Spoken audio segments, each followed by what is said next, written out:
সুপ্রভাত। আজকের প্রত্যুষে যাকে স্মরণ করে শুরু করব প্রত্যুষা, তিনি হলেন ভারতের প্রথম রাষ্ট্রপতি, জাতীয় কংগ্রেস নেতা এবং একজন প্রথিতযশা আইনজীবী ডক্টর রাজেন্দ্র প্রসাদ। ডক্টর রাজেন্দ্র প্রসাদ বিভিন্ন জায়গায় শিক্ষকতার কাজ করেছেন। বিহারের মুজাফফরপুরের লঙ্গত সিং কলেজে ইংরেজি অধ্যাপক হিসেবে প্রথমে নিযুক্ত হয়ে প্রিন্সিপাল হন। আইন পড়ার উদ্দেশ্যে এই চাকরি ছেড়ে তিনি কলকাতায় আসেন এবং 1909 সালে রিপন কলেজে ভর্তি হন। তিনি কলকাতার সিটি কলেজে অর্থনীতির অধ্যাপনাও করেন। রাজেন্দ্র প্রসাদ 1915 সালে কলকাতা বিশ্ববিদ্যালয়ে আইনের স্নাতকোত্তর পরীক্ষায় স্বর্ণপদক সহ পাশ করেছিলেন। 1937 সালে এলাহাবাদ বিশ্ববিদ্যালয় থেকে পিএইচডি ডিগ্রি লাভ করেন। ছাত্রাবস্থায় 1906 সালে কলকাতার বার্ষিক সভায় ভারতীয় জাতীয় কংগ্রেস দলের স্বেচ্ছাসেবক হিসেবে তার রাজনীতিতে প্রবেশ। 1911 সালে কংগ্রেসের সদস্য। 1916 সালে লখনৌতে মহাত্মা গান্ধীর সংস্পর্শে এসে চম্পারণে তথ্যানুসন্ধানে যান। অসহযোগ আন্দোলনে যোগ দিয়ে আইন পেশা পরিত্যাগ করেন এবং সব সময়ের জন্য জাতীয়তাবাদী রাজনীতিতে অংশগ্রহণ করেছিলেন। ডক্টর রাজেন্দ্র প্রসাদ জন্মগ্রহণ করেন 3রা ডিসেম্বর 1884 সালে।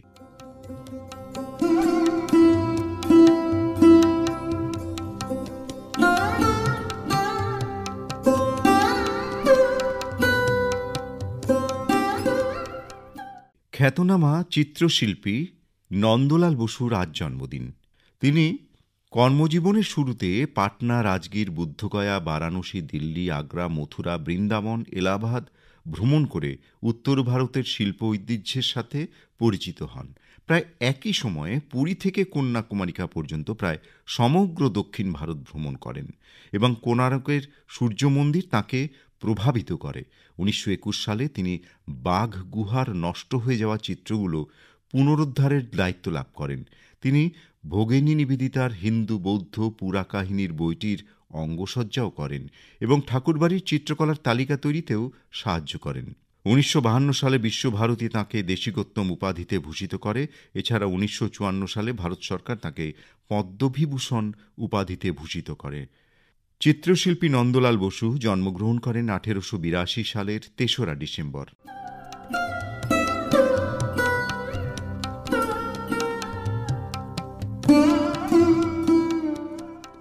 আজ এক ভারতীয় বাঙালি বিপ্লবীকে স্মরণ করব। তিনি হলেন ক্ষুদিরাম বসু। ব্রিটিশ শাসনের বিরুদ্ধে সংগ্রাম করেছিলেন তিনি। মেদিনীপুরে তার বিপ্লবী জীবনের অভিষেক। তিনি বিপ্লবীদের একটি নবগঠিত আখড়ায় যোগ দেন। 1902 সালে জ্ঞানেন্দ্রনাথ বসু এবং রাজনারায়ণ বসুর প্রভাবে মেদিনীপুরে একটি গুপ্ত বিপ্লবী সংগঠন গড়ে উঠেছিল। সেই সংগঠনের নেতা হেমচন্দ্র দাস কাননগো এবং সত্যেন্দ্রনাথ বসু ছিলেন হেমচন্দ্র দাসের সহকারী। এটি রাজনৈতিকভাবে সক্রিয় ব্রিটিশ বিরোধী দ্বারা পরিচালিত হতো। ক্ষুদিরাম বসু তাঁর শিক্ষক সত্যেন্দ্রনাথ বসুর কাছ থেকে এবং শ্রীমদ্ ভগবদ্ গীতা পড়ে ব্রিটিশ উপনিবেশবাদের বিরুদ্ধে বিপ্লব করতে অনুপ্রাণিত হন। তিনি বিপ্লবী রাজনৈতিক দল যুগান্তরে যোগ দেন। একের পর এক বোমা হামলার দায়ে 3 বছর তাঁকে আটক করা হয়। 30 এপ্রিল 1908 সালে মুজাফফরপুর, বিহারে রাত 8:30টায় ইউরোপিয়ান ক্লাবের সামনে বোমা ছুড়ে 3 জনকে হত্যার দায়ে অভিযুক্ত ক্ষুদিরামের বিচার শুরু হয় 21 মে 1908 সালে, যা আলিপুর বোমা মামলা নামে পরিচিত। এই মামলায় ক্ষুদিরামকে দোষী সাব্যস্ত করে ফাঁসির আদেশ দেওয়া হয়। তার ফাঁসি কার্যকর হয় 11 আগস্ট 1908 সালে, মাত্র 18 বছর বয়সে। মহানী বিপ্লবী নেতা জন্মগ্রহণ করেন 1889 সালের 3রা ডিসেম্বর।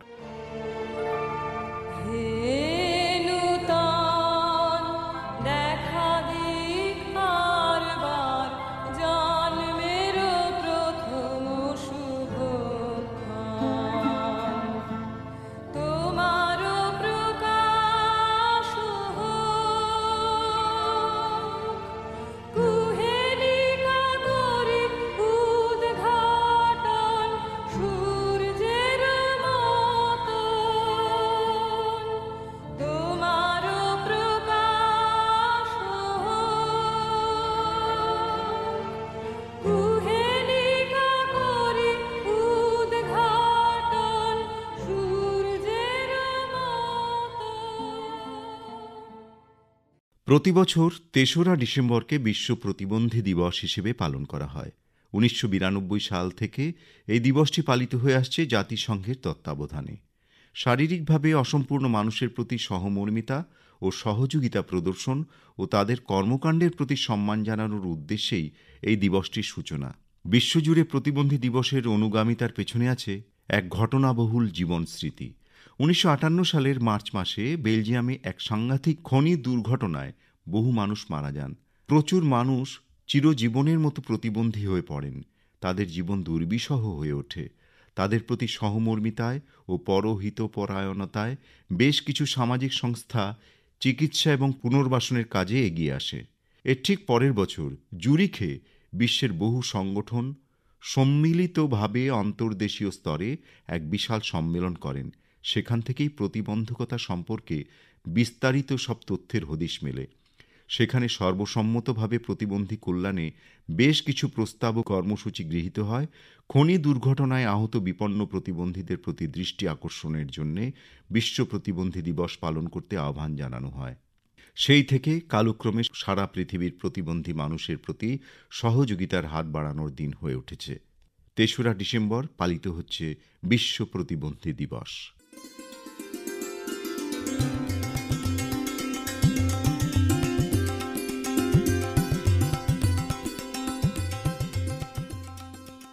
ভারতে প্রতিবছর ৩রা ডিসেম্বর আইনজীবী দিবস পালিত হয়, অর্থাৎ অ্যাডভোকেটস ডে। এই দিনটি স্বাধীন ভারতের প্রথম রাষ্ট্রপতি এবং একজন বিখ্যাত আইনজীবী ডক্টর রাজেন্দ্র প্রসাদের জন্মবার্ষিকী উপলক্ষে উদযাপন করা হয়। এই দিবসটি ন্যায় বিচার এবং প্রতিষ্ঠায় আইন পেশাজীবীদের গুরুত্বপূর্ণ ভূমিকা এবং আইনের শাসন রক্ষায় তাদের নিষ্ঠা তুলে ধরে। আইনজীবী দিবস উপলক্ষে ভারতে বিভিন্ন অনুষ্ঠানের মাধ্যমে পেশাদারিত্ব এবং আইনি নৈতিকতার উপর জোর দেওয়া হয়। আজ পালিত হচ্ছে অ্যাডভোকেটস ডে, অর্থাৎ আইনজীবী দিবস।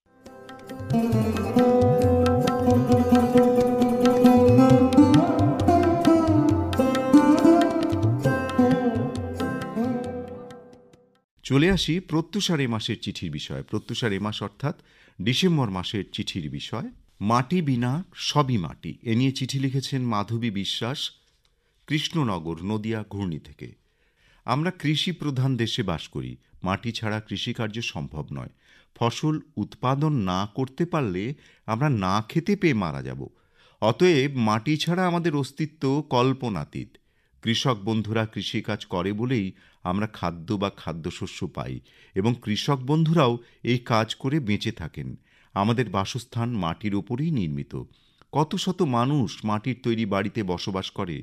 কুমোর সম্প্রদায় মাটি দিয়ে হাঁড়ি, কলসি, খুঁড়ি বানিয়ে জীবিকা নির্বাহ করেন। এক কথায় মাটি বিনা জীবন চলে না।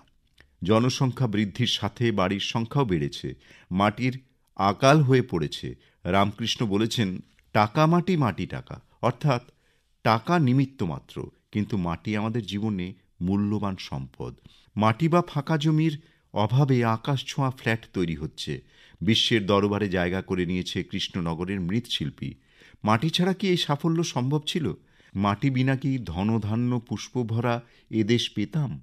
মাটি না থাকলে এমন হরিত ক্ষেত্র আকাশতলে মিশত, নাকি এমন ধানের উপর ঢেউ খেলে যেত বাতাস? লিখেছেন মাধবী বিশ্বাস, কৃষ্ণনগর, নদিয়া থেকে।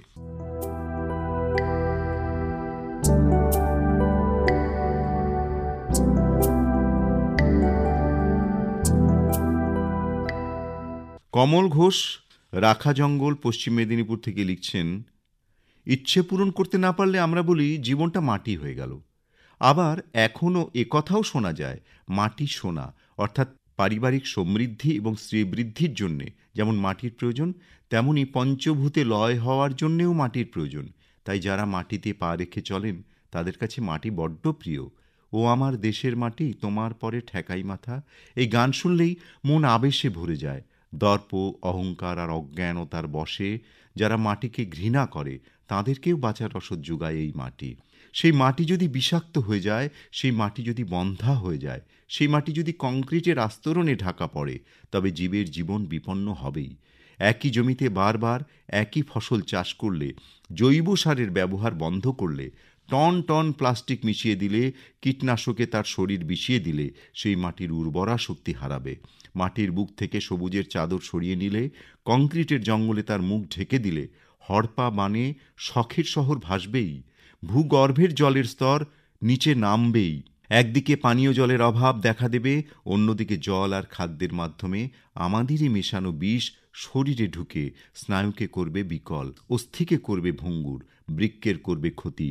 কলকারখানার বর্জ্যে মিশে থাকা ক্ষতিকর ক্যাডমিয়াম, পারদ, ক্রোমিয়াম খাদ্য ও পানীয়ের মাধ্যমে ঢুকবে শরীরে। তাই মাটির যত্ন না নিলে সবই মাটি। লিখেছেন কমল ঘোষ, পোস্ট রাখা জঙ্গল, জেলা পশ্চিম মেদিনীপুর থেকে।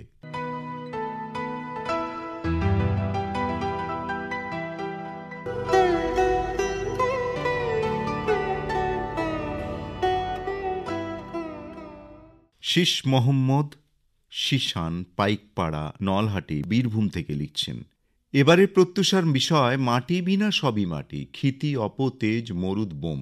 অর্থাৎ আমাদের দেহ সৃষ্টি হয়েছে এই 5টা বস্তুর সমন্বয়ে।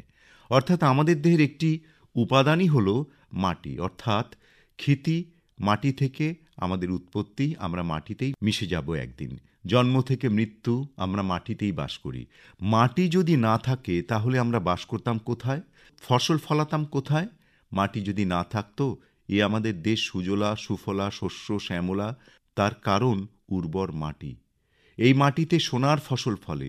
বেশ কয়েক বছর আগে মহাকাশচারী রাকেশ শর্মা পৃথিবী প্রদক্ষিণ করছিলেন। তখন তাকে আমাদের তৎকালীন প্রধানমন্ত্রী জিজ্ঞেস করলেন, আমাদের ভারতবর্ষ কেমন দেখছো? তিনি উত্তর দিয়েছিলেন, সারে জাহাঁ সে আচ্ছা।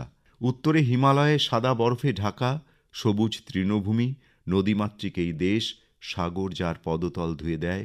এই আমাদের দেশ ভারতবর্ষ, এত সুন্দর এখানকার মাটি, এত উর্বর যে সবুজে সবুজ হয়ে আছে। এবার আসি মাটির কথায়। মাটি থেকেই জন্ম আমার, মাটিতেই যাব মিশে। এই যে হানাহানি, কাটাকাটি, মারামারিতে কোনো লাভ আছে কি? জমি জমা যতই থাক না আমার জন্যে বরাদ্দ ওই 3.5 হাত মাটির জমি। এক জমিদারের অনেক জমি ছিল, তবুও ঈশ্বরের কাছে প্রার্থনা করত আমাকে আরও জমি দেওয়া হোক। একদিন এক মাঠে গিয়ে সে দাঁড়ালো। ঈশ্বরের প্রতিনিধি সেখানে হাজির হয়ে বললেন, সকালবেলায় এখান থেকে দৌড় শুরু করে সূর্য ডোবার আগে পর্যন্ত যতটা এলাকা তুমি ঘিরে দিতে পারবে ততটাই তোমার জমি হয়ে যাবে। আর যদি না পারো, একটুও বাদ থাকে, তাহলে বরাদ্দ মাত্র 3.5 হাত। সকাল থেকে দৌড় শুরু করলো। বিকেল গড়িয়ে গেল, সে দৌড় শেষ করতে পারল না। শেষ প্রান্ত থেকে 3.5 হাত দূরে সে পড়ে গেল এবং তার প্রাণ চলে গেল। বিধাতা বললেন, তোমার জন্য ওই 3.5 হাত মাটি বরাদ্দ। তাই যতই আমরা মাটি মাটি করি কিনা, মাটি বিনা গতি নাই। এসেছি একেলা ভবে, একলা যাব চলে। আমার মাটি থেকেই জন্ম, মাটিতেই মিশে যাব। লিখেছেন শীষ মোহাম্মদ শিশান, পাইকপাড়া, নলহাটি, বীরভূম থেকে।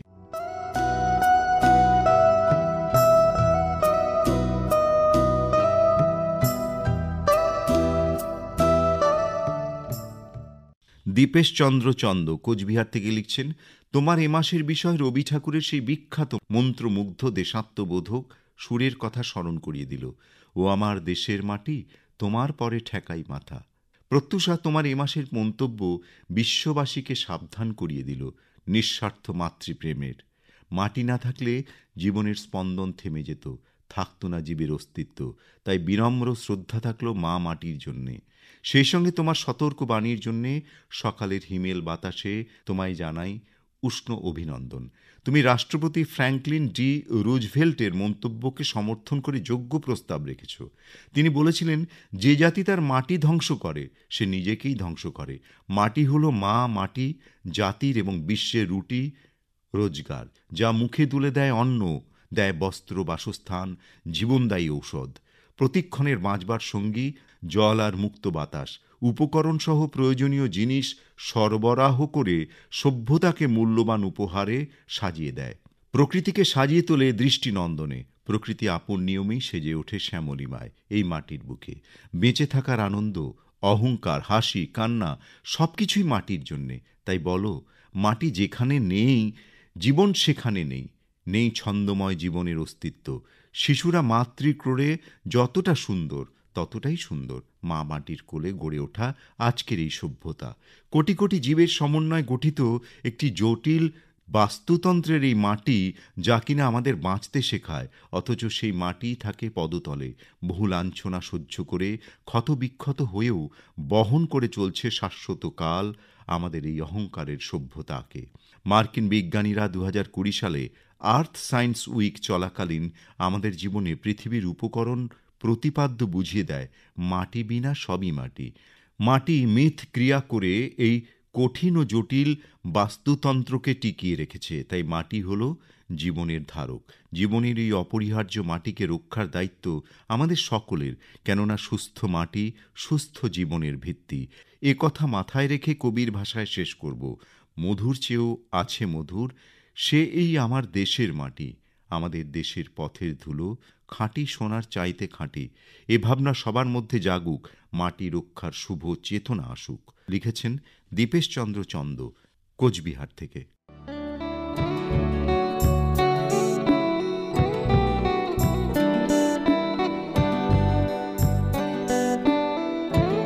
এবারে জানিয়ে দেওয়ার পালা প্রত্যুষার গত মাস অর্থাৎ নভেম্বর মাসের শ্রেষ্ঠ পত্রলেখক কে মনোনীত হয়েছেন তার নাম।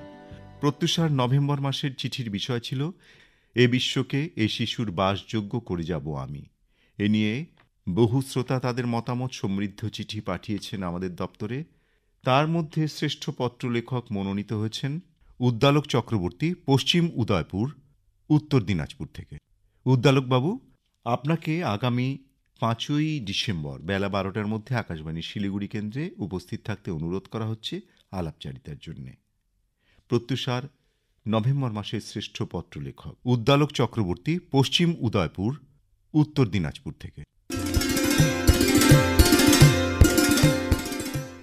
মাটিকে আমরা অনেকেই গুরুত্ব না দিয়ে মাটি করে ফেলেছি। মাটির গুরুত্ব অপরিসীম, কারণ এটি বস্ত্র ও ওষুধের মতো প্রয়োজনীয় উপাদানের উৎপাদনের ভিত্তি। মাটি জীবজগতের আবাসস্থল। জীবকুল অর্থাৎ আমরা বেঁচে থাকার জন্য পুষ্টি, জল ও আশ্রয় এই মাটির থেকেই পাই। জন্ম থেকে মৃত্যু পর্যন্ত সব ক্ষেত্রে এই মাটি অপরিহার্য। মাটির গুরুত্ব বুঝতে, বিশেষ করে খাদ্য নিরাপত্তা, কৃষি, জলবায়ু পরিবর্তন মোকাবেলা, দারিদ্র্য দূরীকরণ এবং টেকসই উন্নয়নে মাটির ভূমিকা সম্পর্কে সচেতন করতে ইতিমধ্যেই 2013 সালের 20শে ডিসেম্বর জাতিসংঘের সাধারণ পরিষদের 68তম অধিবেশনে 5ই ডিসেম্বরকে বিশ্ব মৃত্তিকা দিবস হিসেবে কিন্তু ঘোষণা করা হয়েছে। এই মাটিকে রক্ষা করার জন্য জাতিসংঘ মাটি ক্ষয় রোধ করুন, ভবিষ্যৎ বাঁচান শীর্ষক একটি প্রচারাভিযানও চালু করেছে। কিন্তু যথেচ্ছ ও অপরিকল্পিত ব্যবহারে মাটি তার সক্রিয়তা, স্বমহিমা ও গুণাগুণ হারাচ্ছে। মানুষের সংখ্যা ক্রমবর্ধমান, সেই সঙ্গে পাল্লা দিয়ে বাড়ছে নগরায়ন, শিল্পায়ন ও দূষণ। কংক্রিটের আস্তরণে আমরা মাটিকে ঢেকে ফেলছি, ফলে মাটির ছিদ্র দিয়ে ভূগর্ভে আর জল ঢুকতে পারছে না। অপরিকল্পিত ভূগর্ভস্থ জলে উত্তোলন এবং মাটির ছিদ্র বুজিয়ে ফেলায় ভূগর্ভস্থ জলস্তরে শূন্যতা তৈরি হচ্ছে। মাটিকে গুরুত্ব না দিলে ভূমি নির্ভর জীবন জীবিকা অর্থনীতিতে বিপর্যয় আসতে বাধ্য। অর্থাৎ সব তাহলে মাটি হয়ে গেল। প্রত্যুষার ডিসেম্বর মাসের চিঠির বিষয় ভাবনা কিন্তু এই নিয়েই, মাটি বিনা সবই মাটি। লিখে ফেলুন আপনার ভাবনা আর পাঠিয়ে দিন এই ঠিকানায় airprotyusha@gmail.com। আপনি আপনার পত্র সাধারণ ডাকযোগেও পাঠাতে পারেন। চিঠি পাঠাবেন 200 শব্দের মধ্যে এবং তা পৌঁছানো চাই মাসের 20 তারিখের মধ্যে। প্রত্যুষার ডিসেম্বর মাসের চিঠির বিষয়, মাটি বিনা সবই মাটি।